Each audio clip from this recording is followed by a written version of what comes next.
दिन भर घर का काम करने वाली हाउस वाइफ हो या बाहर से थकी हारी वर्किंग बहू घर आए, हमने हमेशा बहू की कुर्बानी और थकन को फ़र्ज़ का नाम देकर जान छुड़ा ली। लेकिन इससे भी ज़्यादा तकलीफ़ देह एहसास ये है कि इतनी मेहनत और समझौते के बाद भी उसे अपने ही घर में एक सेकंड क्लास मेंबर या पराया समझकर नज़रअंदाज कर दिया जाता है।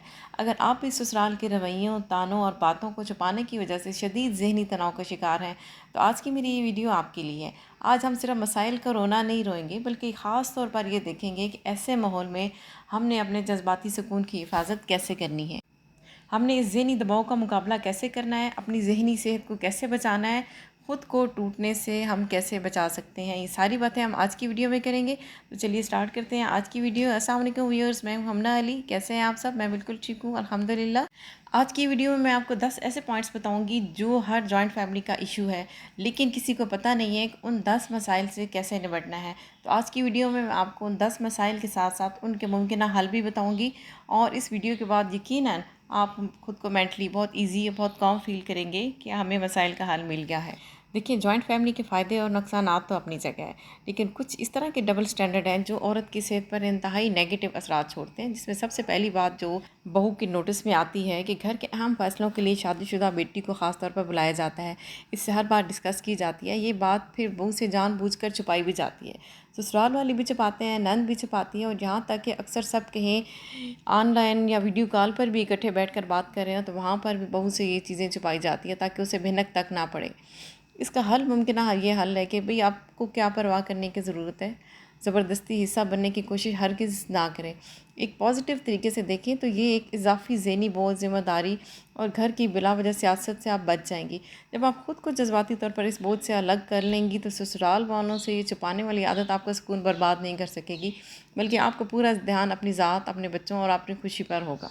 दूसरी एक अहम बात जो नई नवेली दुल्हनों को आते ही फेस करनी पड़ जाती है, उससे वो इंतहाई एकदम से स्ट्रेस में चली जाती हैं। पढ़ी लिखी बहुएँ जो होती हैं कि अगर बहू से किचन में कोई सालन ख़राब हो गया या कोई काम ख़राब हो गया या कोई काम बिगड़ गया, फ़ौरन इसकी तालीम और डिग्रियों पर ताना दिया जाता है कि इतना पढ़ने लिखने का क्या फ़ायदा कि एक हंडिया भी नहीं बना सकती या ये काम भी नहीं कर सकती है।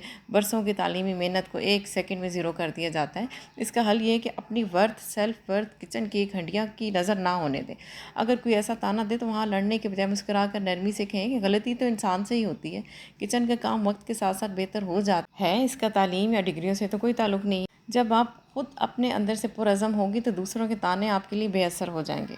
तीसरी बात, अपनी बेटी को घर में ये कहकर कामों से दूर रखा जाता है कि अभी तुम पढ़ाई करो या आराम करो, ससुराल जाकर तो काम ही करना है।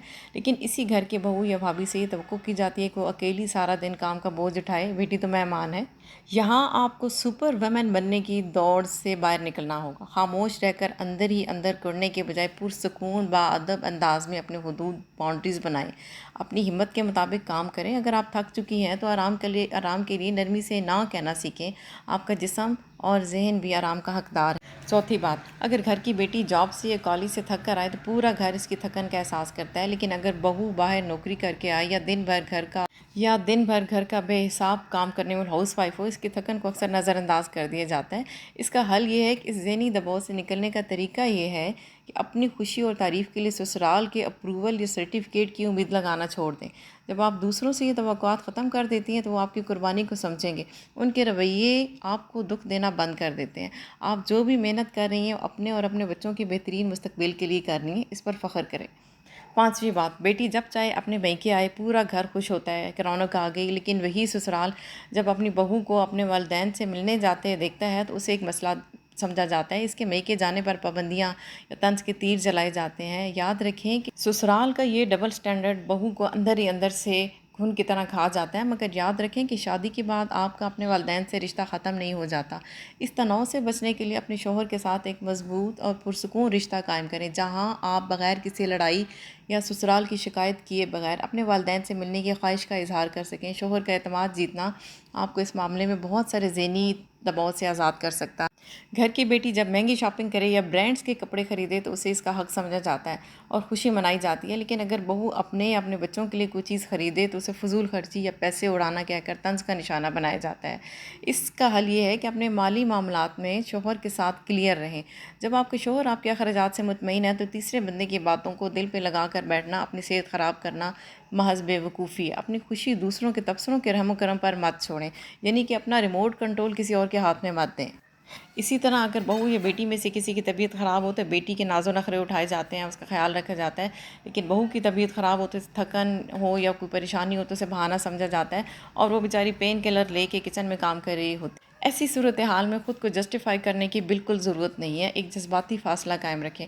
آپ ہر وقت ہر ایک کو خوش نہیں رکھ سکتی، نہ ہی سب کے سامنے معصوم بننے کی ضرورت ہے۔ پرسکون رہیں، اپنا کام کریں اور ان کے اس لیبل کو اپنے سر پر سوار مت کریں۔ میرا اگلا پوائنٹ بھی اسی سے ریلیٹڈ ہے کہ بہو کی طبیعت اگر خراب ہو جائے تو اسے کھانے پینے کا نہیں پوچھا جاتا، اس کا خیال نہیں رکھا جاتا کہ اس کی طبیعت ٹھیک ہے یا نہیں ہے۔ عموماً ہماری سوسائٹی میں دیکھا جاتا ہے کہ شادی کے شروع کے دنوں میں کچھ ٹائم کے بعد جب بہو کنسیو کرتی ہے تو اس کی طبیعت اوپر نیچے ہو جاتی ہے، لیکن اس کے بارے میں ایک الگ ہی ٹراما شروع ہو جاتا ہے۔ حالانکہ اس وقت بہو جو کسی کی بیٹی ہے اپنی زندگی کے انتہائی خوبصورت اہم فیز سے گزر رہی ہوتی ہے، اس کو سسرال کی جذباتی سپورٹ کی ضرورت ہوتی ہے، لیکن اس صورت میں اس کا حل یہ ہے کہ اگر آپ کو سپورٹ نہیں مل رہی، بہت ساری فیملی میں ملتی بھی ہے، بہت اچھے سسرال بھی ہوتے ہیں، لیکن جہاں پہ نہیں مل رہی آپ انتظار مت کریں کہ کوئی آپ کا خیال رکھے گا۔ یہ چیز ذہن میں رکھیں کہ سسرال میں آپ کی اماں نہیں ہے، جو کچھ کرنا ہے آپ نے خود ہی کرنا ہے اپنے لیے۔ ایک اور عام حقیقت یہ ہے کہ جب گھر کی شادی شدہ بیٹی میکے آتی ہے تو اسے سسرال اور شوہر کو ہینڈل کرنے یا ایک طرح سے کنٹرول کرنے کے مختلف طریقے بتائے جاتے ہیں کہ وہاں پر اپنی بات کیسے منوانی ہے، لیکن دوسری طرف گھر کی بہو سے یہی توقع رکھی جاتی ہے کہ وہ سسرال والوں کی مرضی کے بغیر کوئی کام نہ کرے اور مکمل طور پر ان کے زیر اثر رہے۔ اس صورت میں بالکل سٹریس نہ لیں، دل چھوٹا نہ کریں، بلکہ اس کو ایک سوشل بیہیویئر سمجھ کر اس کو نظر انداز کریں۔ خاموشی سے آپ کا کام ہے کہ آپ اپنے شوہر کے ساتھ اپنا ریلیشن شپ سٹرانگ رکھیں، اپنے روزمرہ کے فیصلوں میں ان کی مرضی کے محتاج نہ بنیں جو آپ کو حد سے زیادہ کنٹرول کرنا چاہتے ہیں۔ اپنے کام سے کام رکھیں اور ذہنی تناؤ سے دور رہیں۔ بہت سارے سسرال میں یہ دیکھا جاتا ہے کہ بہو جاب کرتی ہے اور ورکنگ وومن ہے تو اس کی تنخواہ پر نظر رکھی جاتی ہے کہ وہ کہاں خرچ کر رہی ہے، یہاں تک کہ اگر وہ ہاؤس وائف ہے اور شوہر اسے جو پاکٹ منی دیتا ہے اس میں سے بھی ایک روپے کا حساب مانگا جاتا ہے، جبکہ بیٹی کو اپنے پیسے جہاں چاہے اڑانے کی، خرچ کرنے کی آزادی ہو جاتی ہے۔ ایسے فائنینشیل معاملات کو ہمیشہ اپنے اور اپنے شوہر کے درمیان رکھیں۔ سسرال والوں کے سامنے اپنے پیسوں، شاپنگ یا بینک بیلنس کا تذکرہ ہی نہ کریں۔ جب آپ اپنے پیسوں کی بات چھپا کر رکھیں گے تو دوسروں کو آپ کا کنٹرول کرنے کا موقع ہی نہیں ملے۔ بیٹی، بہو، سسرال، ان کے ڈبل سٹینڈرڈز کے حوالے سے پوائنٹس تو اور بھی ہیں اور ان کے بہت اچھے اچھے حل بھی ہیں، لیکن ابھی اتنا ہی ٹائم ہے، ویڈیو نہیں تو بہت لمبی ہو جائے گی۔ انشاءاللہ آئندہ آنے والی ویڈیو میں ان چیزوں پہ ڈیفینیٹلی بات کروں گی۔ آپ کی مسکراہٹ اور آپ کا ذہنی سکون بہت قیمتی ہے۔ اگر آپ کو آج کی اس ویڈیو سے رہنمائی ملی ہو تو پلیز کمنٹ سیکشن میں اپنی رائے کا اظہار ضرور کیجیے گا، مجھے بتائیے گا کہ ان میں سے کس سچائی کے سامنا آپ کو کرنا پڑا ہے۔ اپنا بہت سارا خیال رکھیے گا، انشاءاللہ ملتے ہیں اگلی ویڈیو میں نئے ٹاپک کے ساتھ، تب تک فی امان اللہ۔